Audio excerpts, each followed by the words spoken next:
My name is Mohammed Ahmed, and today I'm here with Professor Dr. Mohammed Amin. Assalamu alaikum. Sir, today my question from you is how can we uplift our country from the present crisis? بہت اچھا سوال ہے آپ کا. اس وقت جو پاکستان ہے نا اس کے جو مسائل ہیں وہ جسٹ لائک ویسے ہی ہے جب ہمیں پاکستان کے وقت جن مسائل کا ہمیں سامنا تھا بلکہ اس سے بھی ابتر مسائل کا سامنا ہے. لیکن ہر مسئلے کا حل ہوتا ہے.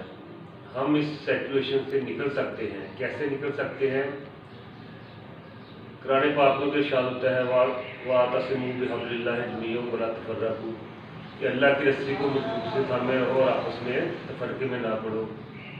ڈاکٹر اقبال صاحب فرماتے ہیں ایک ہو مسلم حرم کی پاسبانی کے لیے نیل کے ساحل سے لے کر تابخات کاشگر. تو جتنے بھی ہمارے اسٹیک ہولڈرز ہیں، سیاستدان ہیں، اسٹیبلشمنٹ ہے، بیوروکریسی ہے، جوڈیشری ہے، اس کے علاوہ سول سوسائٹی ہے اور عام جو انسان ہیں، سبھی اس کے جو اسٹیک ہولڈرز ہیں ان سب کو اپنا اپنا کردار ادا کرنا ہوگا. لیکن یہ بڑے افسوس کے ساتھ کہنا پڑ رہا ہے کہ 90 کی دہائی سے جو ہماری سیاست ہے نا وہ لیگ پولنگ پر مشتمل ہے. ایک دوسرے کی ٹانگیں کھینچو، اقتدار میں آ جاؤ تو جو دوسری پارٹی ہے اس پر الزامات لگاؤ، کرش کرو. تو جو سیاست ہے اس کا جو بیسیکلی جو کنسیپٹ ہے تو سرو ہیومینٹی، انسانیت کی خدمت کرنا. It's just like a worship, یہ عبادت کی طرح ہے. تو یہ دیکھیں چائنا جو ہے وہ ہم سے بعد میں آزاد ہوا اور اس نے زیرو سے سٹارٹ کیا اور اب وہ دنیا کی سب سے بڑی اکانومی بننے جا رہا ہے. جاپان پر ایٹم بم گرائے گئے لیکن انہوں نے پھر دوبارہ ترقی کی. جنوبی کوریا کی مثال ہمارے سامنے ہے. انہوں نے ہم سے ہمارے 5 سالہ منصوبے لیے اور وہ کہاں پر پہنچ گئے ہیں. ایک وقت تھا کہ ہم نے جرمن کو لون دیا لیکن اب ہم کہاں کھڑے ہیں. تو مسائل سے نکلا جا سکتا ہے. پراپر جو پلاننگ ہے نا، پلاننگ کر کے ہمارے جو ٹارگٹس ہیں، ہمارے جو آبجیکٹیوز ہیں وہ کلیئر ہوں، ان کو اچیو کیا جا سکتا ہے کہ جب ہم اکٹھے بیٹھیں. اس کی مثال ابھی پچھلے 1-2 ماہ پہلے امریکہ میں بڑا بحران آیا معیشت کا، ڈیفالٹ کا خطرہ ہوا تو حکومت اور اپوزیشن اکٹھے بیٹھے، انہوں نے جو قرضے کی حد تھی اس کو بڑھا دیا تو وہ ڈیفالٹ کا خطرہ ٹل گیا. تو اگر ہم بھی ایک جگہ پر بیٹھیں، مساقِ جمہوریت کر لیں، مساقِ معیشت کریں اور اس کے علاوہ ایک ایتھکس ہو، اس کو بھی لکھا جائے کہ سیاستدان جو ہے انہوں نے کیسے اس کو فالو کرنا ہے. اور سیاستدان وہی آگے آئے جس کے دل میں ملک کی خدمت کا جذبہ ہو، انسانیت کی خدمت کرنا چاہتے ہوں، صرف اپنے لیے نہیں. اور اس کے بعد جو سیاستدان ہیں وہ پہلے قربانی دیں، باہر جو ان کے ایسٹس ہیں ان کو پاکستان میں لے کر آئیں. جو ہمارے اوورسیز ہیں وہ سرمایہ کاری کریں پاکستان میں آ کر.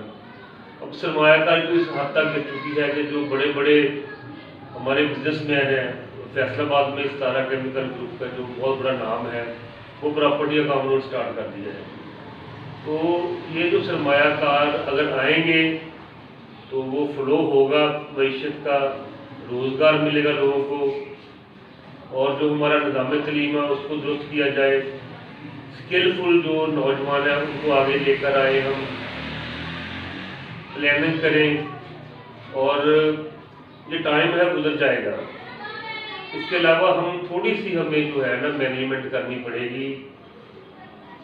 بہت زیادہ تنخواہیں ہیں، ایک لیمٹ رکھ لی جائے. اب جوڈیشری ہے 15 لاکھ سے بھی اوپر سیلریز ہے ججز کی، تو 10 لاکھ سے اوپر تنخواہ کسی کی نہیں ہونی چاہیے. اور پھر اس کے علاوہ جو گزارا ہے ان کے لیے کٹ لگا جو جب قربانی دیں گے تو اوپر سے سٹارٹ ہونی چاہیے.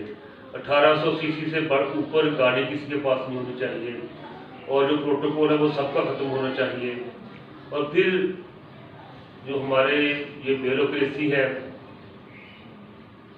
ہر ڈی سی کے پاس MG کی گاڑی ہے، ویگو ڈالے ہیں ان کے پاس، آگے پیچھے ان کے پولیس کی گاڑیاں ہوتی ہیں. تو جو بیوروکریسی ہے اس کا مقصد تو صرف خدمت ہے نا پبلک کی، لیکن وہ بادشاہ بن کر بیٹھے ہوئے ہیں، تو ان کو بھی سمجھایا جائے کہ آپ نے وہ تو انگریزوں کا نظام تھا، لیکن اب تو یہ آزاد ملک ہے، تو ان کو سمپلی ایک 1800 گاڑی دے، ایک تو اس کے ساتھ پولیس والے رکھ دیں، یہ نہیں کہ پوری پولیس ان کے ساتھ لگا دی جائے، اس میں بھی اصلاحات کی ضرورت ہے۔ تو اگر ہم مینجمنٹ کریں گے، پراپر پلاننگ کریں گے، تھوڑی سی سیکریفائس کریں گے، تو انشاءاللہ اللہ ہماری مدد کرے گا۔ اجتماعی طور پر اللہ سے معافی مانگے یا استغفار کریں، باہمی رواداری کا مظاہرہ کریں، بھائی چارے کا ثبوت دیں، انشاءاللہ اللہ تعالیٰ ہمیں اس مسائل سے باہر